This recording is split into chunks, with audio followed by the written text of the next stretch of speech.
2023 June 18 തീയതി ഖാലിസ്ഥാൻ വിഘടനവാദിയായ ഹർദീപ് സിംഗ് നിജ്ജാർ കാനഡയിലെ സുറേ നഗരത്തിലെ ഗുരു നാനാക്ക് ഗുരുദ്വാരയ്ക്കടുത്ത് അജ്ഞാതരാൽ കൊല ചെയ്യപ്പെട്ടു.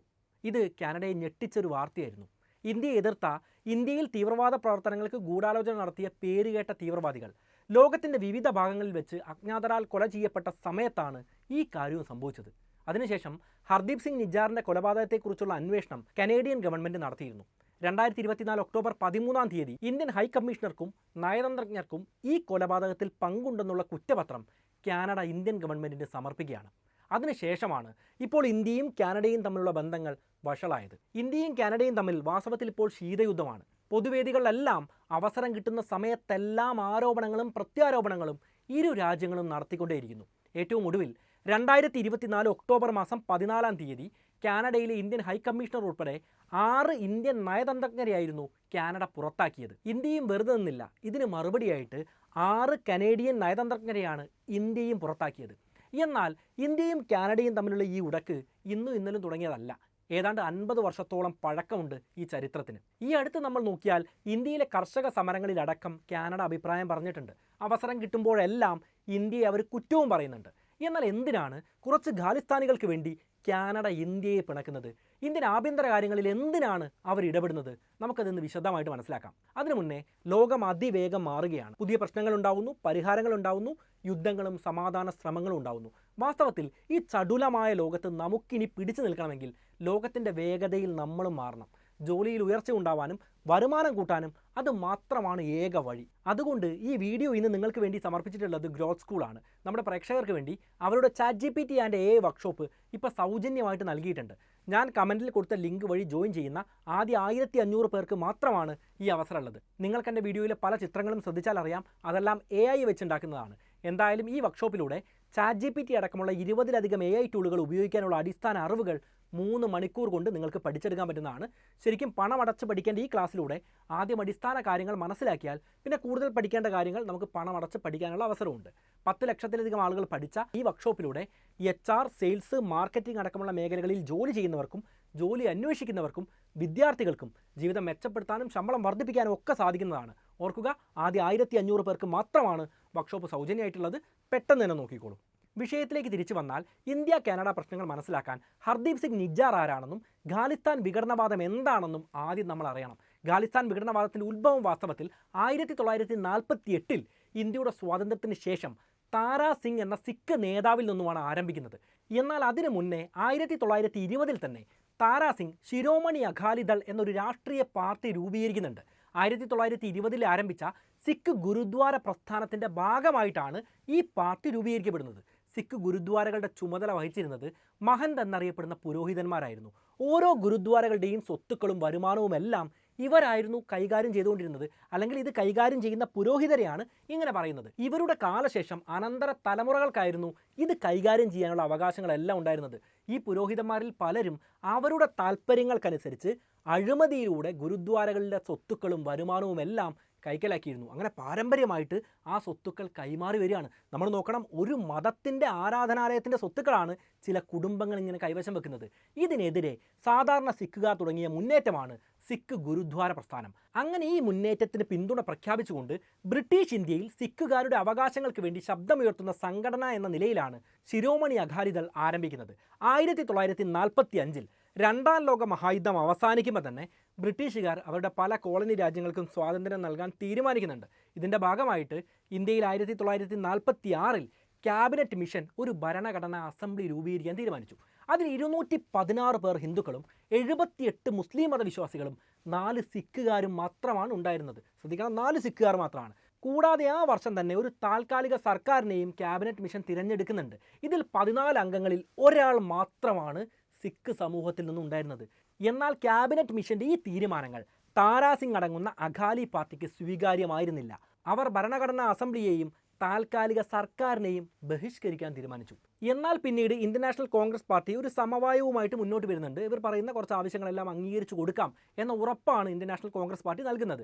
അതിനുശേഷം അകാലി ഭരണഘടനാ അസംബ്ലിയെയും താൽക്കാലിക സർക്കാരിനെയും അംഗീകരിക്കാനും അതിൻ്റെ ഭാഗമാവാനുമെല്ലാം തീരുമാനത്തിലെത്തുകയാണ്. അതായത് സിഖ് മതസ്ഥരെ അങ്ങനെ അവഗണിക്കാനൊന്നും പറ്റില്ല, ഇനി അവഗണിച്ചാൽ ഞങ്ങളത് അംഗീകരിക്കില്ല എന്ന ഒരു വാദം വിജയിക്കുകയാണ് വാസ്തവത്തിൽ ഉണ്ടായത്. പക്ഷേ പ്രശ്നങ്ങൾ അവിടം കൊണ്ടും അവസാനിക്കുന്നില്ല. താരാ സിംഗിൻ്റെ കോൺഗ്രസ് ഗവൺമെൻറ്റുമായുള്ള അഭിപ്രായ വ്യത്യാസങ്ങൾ തുടർന്നുകൊണ്ടേയിരുന്നു. ഇന്ത്യ സ്വതന്ത്രമായതിനു ശേഷം സിഖുകാർക്ക് മുൻപുണ്ടായിരുന്ന പല പ്രത്യേക അവകാശങ്ങളും ഇന്ത്യൻ ഗവൺമെൻറ് എടുത്തു കളയാണ്. എന്നാൽ സിഖുകാർക്ക് പ്രത്യേക അവകാശങ്ങൾ വേണം. അപ്പോൾ മാത്രമേ ന്യൂനപക്ഷം എന്ന നിലയിൽ സിഖുകാർക്ക് അവരുടെ സ്വത്വം നിലനിർത്താനും രാഷ്ട്രീയ രംഗത്ത് ശക്തിപ്പെടാനും സാധിക്കുകയുള്ളൂ എന്ന നിലപാടിൽ ഉറച്ചു നിൽക്കുന്നതായിരുന്നു താരാ സിംഗിൻ്റെ ഓരോ വാക്കുകളും. പക്ഷേ കോൺഗ്രസ് ഇത് അംഗീകരിക്കാൻ ആ സമയത്ത് തയ്യാറായിരുന്നില്ല. സർദാർ വല്ലഭായ് പട്ടേലിൻ്റെ നിർദ്ദേശപ്രകാരം താരാ സിംഗിനെ ആ സമയത്ത് തന്നെ അറസ്റ്റ് ചെയ്ത് 8 മാസത്തോളം തടവിൽ പാർപ്പിക്കുകയും ചെയ്യുന്നുണ്ട്. അദ്ദേഹം പിന്നെയും പ്രശ്നങ്ങൾ ഉണ്ടാക്കിക്കൊണ്ടേയിരുന്നു. ഈ അറസ്റ്റ് കൊണ്ടൊന്നും കാര്യങ്ങൾ അവസാനിച്ചില്ല. 1948 താരാ സിംഗ് പഞ്ചാബി ഭാഷ സംസാരിക്കുന്ന ജനങ്ങളെല്ലാം ഉൾപ്പെടുത്തിക്കൊണ്ട് പഞ്ചാബ് എന്ന് പറയുന്ന പുതിയൊരു സംസ്ഥാനം രൂപീകരിക്കണമെന്ന്, അല്ലെങ്കിൽ അത്തരത്തിലൊരു സംസ്ഥാനം ഉണ്ടാക്കണമെന്ന ആഹ്വാനം നടത്തുകയാണ്. ജവഹർലാൽ നെഹ്റുവിൻ്റെ നേതൃത്വത്തിലുള്ള കോൺഗ്രസ് ഗവൺമെൻറ് ഈ ആവശ്യത്തെ അന്ന് പൂർണ്ണമായിട്ടും എതിർക്കുകയാണ്. അത്തരം ആവശ്യം ഉന്നയിക്കുന്ന പ്രോ പഞ്ചാബായിട്ടുള്ള പ്രസ്ഥാനങ്ങളുടെ സമ്മേളനങ്ങളും ഒത്തുകൂടലുകളും നെഹ്റു അന്ന് തന്നെ നിരോധിക്കുന്നുണ്ട്. അകാലിദൾ ഉൾപ്പെടെയുള്ള സംഘടനകളുടെ പല നേതാക്കളെയും അറസ്റ്റ് ചെയ്തിട്ടാണ് ഈ മുന്നേറ്റങ്ങളെ തടയാൻ ജവഹർലാൽ നെഹ്റു ശ്രമിക്കുന്നത്. എന്നാൽ ആവശ്യത്തിൽ നിന്ന് ഒരു ഇഞ്ച് പോലും പിന്നോട്ട് പോവാതെ 1961 ആവുന്ന സമയത്ത് പോലും താരാ സിംഗ് ഇതേ ആവശ്യം ഉന്നയിച്ചു. അതായത് പഞ്ചാബ് എന്ന് പറയുന്ന പഞ്ചാബി ഭാഷ സംസാരിക്കുന്ന ജനങ്ങൾക്ക് വേണ്ടിയുള്ള സംസ്ഥാനം ഉണ്ടാക്കണമെന്ന ആവശ്യം ഉന്നയിച്ചുകൊണ്ട് നിരാഹാര സമരം നടത്തുക വരെ ചെയ്യുന്നുണ്ട്. അങ്ങനെ അവസാനം 1966 ഇപ്പോൾ കാണുന്ന രീതിയിൽ പഞ്ചാബ് ഉണ്ടാവുകയാണ്. പഞ്ചാബി ഭാഷ സംസാരിക്കുന്ന പ്രദേശങ്ങൾക്ക് മാത്രമായിട്ട് പ്രത്യേക സംസ്ഥാന പദവി കിട്ടിയത് സിഖ് അനുകൂല പ്രസ്ഥാനങ്ങളിൽ വലിയ ആവേശമുണ്ടാക്കി എന്നത് മാത്രമല്ല, ഇനിയും ഒന്നിച്ചു നിന്നാൽ പറയുന്നതെല്ലാം നടക്കുമെന്ന അതിരിൽ കവിഞ്ഞ ആത്മവിശ്വാസവും അവരിൽ ഉണ്ടാക്കുകയാണ്. 1973 ഒക്ടോബറിൽ ഓൾ ഇന്ത്യ അകാലി കോൺഫറൻസ് ആനന്ദ്പൂരിൽ നടന്നു. ആ സമ്മേളനത്തിൽ പഞ്ചാബിന് സ്വന്തമായിട്ട് അവിടുത്തെ നിയമത്തിലും ഭരണത്തിലുമെല്ലാം പൂർണ്ണമായിട്ടുള്ള അധികാരം നൽകണം, പഞ്ചാബിന് സ്വന്തമായിട്ട് ഭരണഘടന നിർമ്മിക്കാനുള്ള അവകാശം വേണം, ചണ്ഡീഗഡ്, ഹരിയാന, രാജസ്ഥാൻ, ഹിമാചൽ പ്രദേശ് എന്നീ സംസ്ഥാനങ്ങളെ ഉൾക്കൊള്ളിച്ചുകൊണ്ട് പഞ്ചാബ് എന്ന സംസ്ഥാനത്തിൻ്റെ അതിർത്തി പുനർനിർണ്ണയിക്കണം, ഗുരുദ്വാരകളുടെ അധികാരം പൂർണ്ണമായിട്ടും അകാലിദളിന് നൽകണം എന്നിങ്ങനെയുള്ള വലിയ വലിയ ആവശ്യങ്ങളാണ് ആ സമ്മേളനത്തിൽ ഉയർന്നു വരുന്നത്. ഇതിനു മുന്നേ 1971 തന്നെ ഖാലിസ്ഥാൻ എന്നു പേരുള്ള ഒരു പ്രത്യേക രാജ്യം വേണമെന്നുള്ള ആവശ്യം കാനഡ പോലുള്ള വിദേശ രാജ്യങ്ങളിൽ, ശ്രദ്ധിക്കണം, കാനഡ പോലെയുള്ള വിദേശ രാജ്യങ്ങളിൽ പോയ സിഖ് വിഘടനവാദികൾ ഉയർത്താൻ തുടങ്ങിയിട്ടുള്ള ഒരു സമയമായിരുന്നു. കാനഡയിലെ സിഖ് നേതാവ് ഡോക്ടർ ജഗത് സിംഗ് ചൗഹാൻ കാനഡയിൽ ഇരുന്നുകൊണ്ട് തന്നെ പറഞ്ഞത് താൻ ഖാലിസ്ഥാൻ്റെ പ്രസിഡൻ്റായിട്ട് മാറി എന്നായിരുന്നു. അതായത് ഒരു സ്വയപ്രഖ്യാപനം തന്നെയാണ് അദ്ദേഹം അന്ന് നടത്തിയത്. ഇനി ഇന്ത്യയിലേക്ക് വന്നാൽ പഞ്ചാബിൻ്റെ രാഷ്ട്രീയത്തിൽ തെരഞ്ഞെടുപ്പ് വിജയങ്ങളൊന്നും അകാലിദളിന് നേടാൻ കഴിഞ്ഞിരുന്നില്ല. കോൺഗ്രസ് തന്നെയായിരുന്നു ആ സമയത്തും വിജയിച്ചിരുന്നത്. എന്നാൽ ഇന്ദിരാഗാന്ധിയുടെ കാലത്ത് 1977 അകാലിദൾ ഭാരതീയ ജനസംഘത്തെ കൂട്ടുപിടിച്ചുകൊണ്ട് മത്സരിക്കുകയും വിജയിക്കുകയും ചെയ്യുകയാണ്. അങ്ങനെ പഞ്ചാബിലേറ്റ പരാജയം കോൺഗ്രസിന് വലിയൊരു തിരിച്ചടിയായിട്ട് മാറി. അവർ അകാലി പാർട്ടിയിലെ തന്നെ ചില തീവ്ര നിലപാടുകാരെ ഒപ്പം നിർത്താനുള്ള ശ്രമങ്ങൾ നടത്തി. അകാലിദളിനെ പിളർത്തി 1978 ദൾ ഖൽസ എന്ന പുതിയൊരു സംഘടന രൂപീകരിക്കുകയും ചെയ്തു. അതിൽ സഞ്ജയ് ഗാന്ധിയുടെ പങ്കെല്ലാം ശരിക്കും വ്യക്തമായിട്ടുള്ള അല്ലെങ്കിൽ പരസ്യമായിട്ടുള്ള ഒരു കാര്യം തന്നെയാണ്. പക്ഷേ കോൺഗ്രസ് ആ സമയത്ത് ഇതൊരു രാഷ്ട്രീയ തന്ത്രമായിട്ട് മാത്രമേ കണ്ടിരുന്നുള്ളൂ. ആ സംഘടനയിലെ തന്നെ പ്രമുഖനായിട്ടുള്ള ഒരു നേതാവ് ഉണ്ടായിരുന്നു, പേര് പറഞ്ഞാൽ ഒരുപക്ഷെ അറിയും, ജർണയിൽ സിംഗ് ഭിന്ദ്രൻവാലെ. പിന്നീട് 1970കളിലും 80കളിലും ഭിന്ദ്രൻവാലയുടെ നേതൃത്വത്തിൽ പല സിഖ് മുന്നേറ്റങ്ങളും ഉണ്ടായിട്ടുണ്ട്. ഭിന്ദ്രൻവാലയുടെ ചിത്രങ്ങൾ ഇപ്പോഴും നോക്കിയാൽ അറിയാം, കയ്യിൽ തോക്കുമായിട്ടുള്ള അംഗരക്ഷകരായിരുന്നു അദ്ദേഹത്തിന് കൂടെ ഉണ്ടായിരുന്നത്. അദ്ദേഹം സ്വന്തമായിട്ട് പഞ്ചാബിൽ ഒരു റിപ്പബ്ലിക് ഉണ്ടാക്കാനുള്ള ശ്രമം നടത്തുകയായിരുന്നു. ഖാലിസ്ഥാൻ വാദം ശക്തമായിട്ട് ആ സമയത്ത് മാറുന്നുണ്ട്. ഖാലിസ്ഥാന് വേണ്ടിയുള്ള പല മുന്നേറ്റങ്ങളും സായുധ കലാപങ്ങളായിട്ട് മാറുന്നുണ്ട്. അവസാനം ഇവരുമായിട്ടുള്ള ബന്ധം കോൺഗ്രസിന് തന്നെ വലിയ തലവേദനയായിട്ട് മാറി. ഇന്ത്യയുടെ ഭാഗങ്ങൾ വെട്ടിമുറിച്ച് ഒരു പ്രത്യേക മതക്കാർക്കൊരു രാജ്യം വേണമെന്ന് പറഞ്ഞാൽ ഇന്ത്യ ഭരിക്കുന്നത് ആരാണെങ്കിലും നോക്കി നിൽക്കുന്ന ഒരു കാര്യമല്ല. ഇന്ത്യൻ ചരിത്രം അത് തന്നെയാണ് സൂചിപ്പിക്കുന്നത്. എന്താണെങ്കിലും പൊറുതി മുട്ടിയപ്പോൾ ഇന്ത്യൻ ഗവൺമെൻറ് ഈ കലാപങ്ങളെല്ലാം തന്നെ ശക്തി ഉപയോഗിച്ചുകൊണ്ട് അടിച്ചമർത്താൻ ശ്രമിക്കുന്നുണ്ട്. ഇതിൽ ധാരാളം സിഖ് നേതാക്കളും കൊല്ലപ്പെട്ടു. 1984 ഈ സംഭവങ്ങളുടെ പാരമ്യത്തിൽ ഭിന്ദ്രൻവാല അടക്കമുള്ള തീവ്രവാദികൾ സിഖുകാരുടെ പുണ്യക്ഷേത്രമായിട്ടുള്ള സുവർണക്ഷേത്രത്തിൽ അഭയം തേടിയിട്ടുണ്ട് എന്ന വിവരം ഇന്ത്യൻ സർക്കാരിന് ലഭിക്കുന്നുണ്ട്. അവരെ ഇല്ലാതാക്കാൻ ഇന്ത്യൻ ആർമിയുടെ നേതൃത്വത്തിൽ ഇന്ത്യൻ ആർമിയുടെ തന്നെ ചരിത്രത്തിലെ ഏറ്റവും പ്രധാനപ്പെട്ട ഓപ്പറേഷനായ ഓപ്പറേഷൻ ബ്ലൂ സ്റ്റാർ എന്ന പേരിൽ സൈനിക നടപടിയും ആരംഭിക്കുന്നുണ്ട്. പിന്നീട് ഇന്ത്യൻ സൈന്യം സുവർണക്ഷേത്രത്തിലേക്ക് ഇരച്ചു കയറിയിട്ട് സർക്കാരിൻ്റെ കണക്കനുസരിച്ച് ഏതാണ്ട് 400ഓളം പേരെയാണ് കൊലപ്പെടുത്തുന്നത്. ഇന്ദിരാഗാന്ധിയുടെ ധീരമായിട്ടുള്ള ആ നീക്കത്തിൽ സിഖ് വിഘടനവാദി നേതാവായ ഭിന്ദ്രൻവാലയും കൊല്ലപ്പെടുന്നുണ്ട്. ഇതിന് ഇന്ദിരാഗാന്ധിക്ക് വിലയായിട്ട് നൽകേണ്ടി വന്നത് സ്വന്തം ജീവൻ തന്നെയായിരുന്നു. 2 സിഖ് അംഗരക്ഷകർ ചേർന്ന് ഇന്ത്യയുടെ ഉരുക്കു വനിതയെ കൊലപ്പെടുത്തുകയാണ് ഉണ്ടായത്. തുരുതുരെ വെടിയുതിർത്തുകൊണ്ട് നമുക്കൊന്നും പറയാൻ പറ്റാത്ത രീതിയിലാണ് ഇന്ത്യയുടെ പ്രധാനമന്ത്രി അന്ന് കൊല ചെയ്യപ്പെടുന്നത്.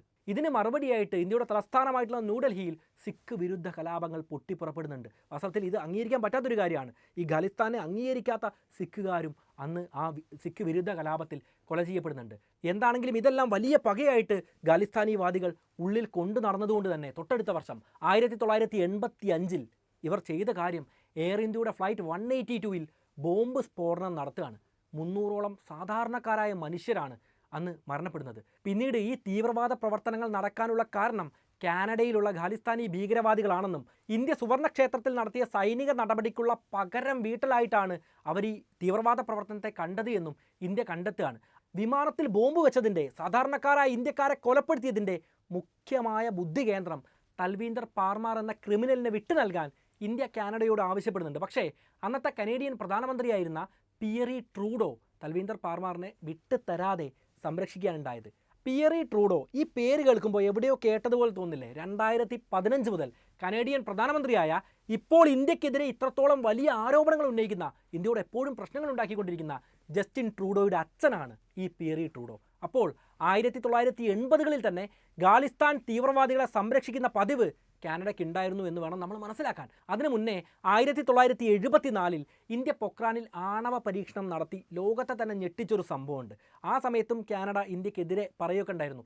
1954 കനേഡിയൻ സർക്കാർ ഗവേഷണത്തിന് വേണ്ടി മാത്രം ഇന്ത്യക്ക് സമ്മാനമായിട്ട് നൽകിയ ന്യൂക്ലിയർ റിയാക്ടറിൽ നിന്നും ഇന്ത്യ പ്ലൂട്ടോണിയം ഉൽപ്പാദിപ്പിക്കുന്നു എന്നുള്ള പരാതിയായിരുന്നു അന്ന് കാനഡയ്ക്ക് ഉണ്ടായിരുന്നത്.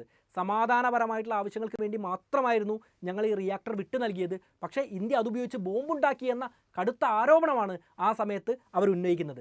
പിന്നീട് ഇന്ത്യയുടെ ആണവോർജ്ജന പ്രവർത്തനങ്ങൾക്കായുള്ള പിന്തുണകളെല്ലാം കാനഡ പിൻവലിക്കുകയും ചെയ്യുന്നുണ്ട്. അതായത് ഇന്ത്യ കാനഡ തർക്കങ്ങളുടെ തുടക്കം ഈ സമയത്തല്ല, കുറേ അധികം കാലം മുന്നേ തന്നെ ഉണ്ട് എന്ന് പറഞ്ഞു വെച്ചു എന്ന് മാത്രം. ഇതിൻ്റെ ഒപ്പം തന്നെ എയർ ഇന്ത്യ സ്ഫോടന കേസിൽ പ്രതിയായ തൽവീന്ദർ പാർമാറിനെ വിട്ടുതരാത്ത സംഭവം കൂടിയായപ്പോൾ ഇന്ത്യയും കാനഡയും തമ്മിലുള്ള നയതന്ത്ര ബന്ധം വഷളാവുന്നുണ്ട്. അച്ഛൻ ട്രൂഡോയുടെ ഭരണകാലത്ത് മാത്രമല്ല, ഇപ്പോൾ മകൻ ട്രൂഡോയുടെ ഭരണകാലത്തും അത് തന്നെയാണ് നമുക്ക് കാണാൻ സാധിക്കുന്നത്. ജസ്റ്റിൻ ട്രൂഡോ അധികാരമേറ്റതിൻ്റെ അടുത്ത വർഷം, അതായത് 2016 അമേരിക്കൻ സന്ദർശനത്തിൻ്റെ ഒരു വിവാദപരമായിട്ടുള്ള പ്രസ്താവന നടത്തുകയുണ്ടായി. അദ്ദേഹത്തിൻ്റെ ക്യാബിനറ്റിനുള്ളിൽ മോദി മന്ത്രിസഭയിൽ ഉള്ളതിലും അധികം സിഖുകാരുണ്ട് എന്നതായിരുന്നു ആ പരാമർശം. സിഖുകാർ കാനഡയുടെ ജനസംഖ്യയുടെ 2% മാത്രമേ ഉള്ളൂ എങ്കിലും അവർക്ക് മന്ത്രിസഭയിൽ 4%-ഓളം പ്രാതിനിധ്യമുണ്ട്. സിഖുകാർ കാനഡയിലെ വലിയൊരു വോട്ട് ബാങ്ക് കൂടിയാണ്. ശ്രദ്ധിക്കണം, അതൊരു വലിയ വോട്ട് ബാങ്കാണ്. അവർ ഒറ്റക്കെട്ടുമാണ്. ഇപ്പോൾ നോക്കിയാൽ ജഗ്മീത് സിംഗിൻ്റെ നേതൃത്വത്തിലുള്ള NDP എന്നറിയപ്പെടുന്ന ന്യൂ ഡെമോക്രാറ്റിക് പാർട്ടിയുടെ പിന്തുണ ഉറപ്പാക്കിക്കൊണ്ടാണ് ട്രൂഡോ ഭരിച്ചുകൊണ്ടിരിക്കുന്നത്. ജഗ്മീത് സിംഗിന് ഖാലിസ്ഥാൻ വിഘടനവാദികളുമായിട്ട് അടുത്ത ബന്ധമുണ്ട്. NDPയുടെ പിന്തുണ നഷ്ടപ്പെട്ടു കഴിഞ്ഞാൽ ട്രൂഡോയുടെ സർക്കാരിൻ്റെ ഭൂരിപക്ഷം പോകുന്നതാണ്. ഇപ്പോൾ നമ്മൾ നോക്കുകയാണെങ്കിൽ 2024 സെപ്റ്റംബറിൽ ജഗ്മീത് സിംഗിൻ്റെ NDP പാർട്ടി ട്രൂഡോയുടെ സർക്കാരിന് നൽകിക്കൊണ്ടിരുന്ന പിന്തുണ പിൻവലിച്ച് സർക്കാരിനെ പ്രതിസന്ധിയിലാക്കിയിട്ടുമുണ്ട്. ഇങ്ങനെയുള്ള സമയത്ത് സർക്കാരിന് നൽകിയ പിന്തുണ പിൻവലിച്ച NDP പോലുള്ള സിഖ് പാർട്ടികളെ പ്രീണിപ്പിക്കാൻ കൂടി ആയിരിക്കണം കാനഡ സർക്കാരിൻ്റെ ഇന്ത്യൻ നയതന്ത്ര ഉദ്യോഗസ്ഥർക്കെതിരെയെല്ലാമുള്ള ഈ നീക്കത്തെ നമ്മൾ മനസ്സിലാക്കേണ്ടത്. ഇന്ത്യൻ വിദേശകാര്യ മന്ത്രാലയം അത്തരത്തിലൊരു സൂചന ഇതിനോടകം നൽകിയിട്ടുണ്ട്. ഈ വിഷയത്തിൽ രാഷ്ട്രീയ നേട്ടങ്ങൾക്കായിട്ട് ഇന്ത്യയെ അപകീർത്തിപ്പെടുത്താനുള്ള ബോധപൂർവമായിട്ടുള്ള തന്ത്രമാണെന്ന് വിദേശകാര്യ മന്ത്രാലയം ഈ വിഷയത്തെക്കുറിച്ച് പറഞ്ഞു കഴിഞ്ഞിട്ടുമുണ്ട്. സിഖുകാർ കാനഡയിൽ 2% ഉള്ളൂ എങ്കിലും നേരത്തെ പറഞ്ഞത് പ്രകാരം നിങ്ങൾക്ക് മനസ്സിലായിട്ടുണ്ടാവും, NDP പോലുള്ള സിഖ് പാർട്ടികൾക്ക് സർക്കാരിനെ താഴെ ഇറക്കാനുള്ള കെൽപ്പുണ്ട്. അതുകൊണ്ട് തന്നെ ഇവരെ പ്രീണിപ്പിക്കേണ്ടത് ജസ്റ്റിൻ ട്രൂഡോയുടെ ഒരാവശ്യം കൂടിയാണ്. അതുകൊണ്ട് തന്നെയായിരിക്കണം ഇന്ത്യയുടെ ആഭ്യന്തര കാര്യങ്ങളിൽ പോലും, പ്രത്യേകിച്ച് പഞ്ചാബിൻ്റെ ഭാഗങ്ങളിൽ നടക്കുന്ന രാഷ്ട്രീയ സംഘർഷങ്ങളിലും പ്രശ്നങ്ങളിലുമെല്ലാം ജസ്റ്റിൻ ട്രൂഡോ ഇടപെടുന്നതും. ഇതുകൂടാതെ ഇന്ത്യയിൽ ഭീകരവാദ പ്രവർത്തനങ്ങൾ നടത്താൻ വേണ്ടിയിട്ട് ഗൂഢാലോചന നടത്തുന്ന ആളുകളെ ഇദ്ദേഹം സംരക്ഷിച്ചുകൊണ്ടിരിക്കുകയാണ്. ഇതേ സമയം തന്നെ നമ്മൾ നോക്കുകയാണെങ്കിൽ 2022 കോവിഡ് നിയന്ത്രണത്തെ തുടർന്ന് കാനഡയിൽ ഒരു ട്രക്ക് ഉപയോഗിച്ചുകൊണ്ട് വലിയ സമരങ്ങൾ നടന്നിരുന്നു. ട്രൂഡോ ഇതിനെ നേരിട്ടത് അടിയന്തരാവസ്ഥ പ്രഖ്യാപിച്ചുകൊണ്ടായിരുന്നു. അപ്പോൾ ആരാൻ്റെ അമ്മയ്ക്ക് ഭ്രാന്ത് വന്നാൽ കാണാൻ നല്ല ചേല എന്നൊക്കെ പറയുന്നത് പോലെ ഇന്ത്യയിൽ ഇതുപോലെ ട്രക്കും ട്രാക്ടറും ഒക്കെ ഉപയോഗിച്ചുകൊണ്ട് സമരം നടത്തിയാൽ അതിനെ ട്രൂഡോ പിന്തുണയ്ക്കും. അതേസമയം സ്വന്തം നാട്ടിൽ ഇതുപോലൊരു അവസ്ഥ വന്നു കഴിഞ്ഞാൽ അടിയന്തരാവസ്ഥ പോലുള്ള കാര്യങ്ങളെല്ലാം നടപ്പിലാക്കിക്കൊണ്ട് സമരത്തെ അടിച്ചമർത്തുകയും ചെയ്യും. ഇതാണ് ട്രൂഡോ ചെയ്തുകൊണ്ടിരിക്കുന്നത്. സിഖ് വോട്ട് ബാങ്കാണ് അദ്ദേഹത്തിൻ്റെ പ്രധാനപ്പെട്ട ലക്ഷ്യമെന്നാണ് ഇതിലൂടെ മനസ്സിലാക്കാനുള്ളത്. 2018 ജസ്റ്റിൻ ട്രൂഡോ ഇന്ത്യ സന്ദർശിച്ചിരുന്നു. ആ സമയത്ത് തന്നെ ഹർദീപ് സിംഗ് നിജ്ജാർ, അതായത് നേരത്തെ കൊല്ലപ്പെട്ട സിഖ് നേതാവ് ഉൾപ്പെടെയുള്ള 9 ഖാലിസ്ഥാൻ വിഘടനവാദികളുടെ ലിസ്റ്റ് ഇന്ത്യ കാനഡയ്ക്ക് കൈമാറിയിരുന്നു. അവരെ ഒതുക്കേണ്ടത് ഇന്ത്യക്ക് ഒരു അത്യാവശ്യം തന്നെയാണ്. കാരണം ഇന്ത്യയിലാണ് ഇവരുടെ ഭീകരവാദ പ്രവർത്തനങ്ങൾ നടക്കാൻ പോകുന്നത്. കാരണം അവർ ഇന്ത്യയിലാണ് ഖാലിസ്ഥാൻ എന്ന് പറയുന്ന ഒരു രാജ്യം ഉണ്ടാക്കാൻ വേണ്ടി പോകുന്നത്. അപ്പോൾ ഇന്ത്യയിൽ മാത്രമേ അവർക്ക് തീവ്രവാദ പ്രവർത്തനങ്ങൾ നടത്താൻ വേണ്ടി പറ്റുള്ളൂ. കാനഡയെ സംബന്ധിച്ചിടത്തോളം അവർക്ക് യാതൊരു വിധത്തിലുള്ള പ്രശ്നങ്ങളും ഇല്ല. എന്താണെങ്കിലും വേണ്ട രീതിയിൽ ജസ്റ്റിൻ ട്രൂഡോയോ കാനഡയോ ഈ ലിസ്റ്റിനെ കാണുന്നില്ല. പിന്നെ നമ്മൾ ശ്രദ്ധിക്കേണ്ട ഒരു കാര്യം, ഇന്ത്യയിലെ വിമാനം തകർത്ത് 300 പേരെ കൊലപ്പെടുത്തിയ, അനവധി ഭീകരവാദങ്ങളും മതലഹളകളും നടത്തിയ ചരിത്രമുള്ളവരാണ് ഇവരുടെ എല്ലാ സംഘടനകളും തന്നെ.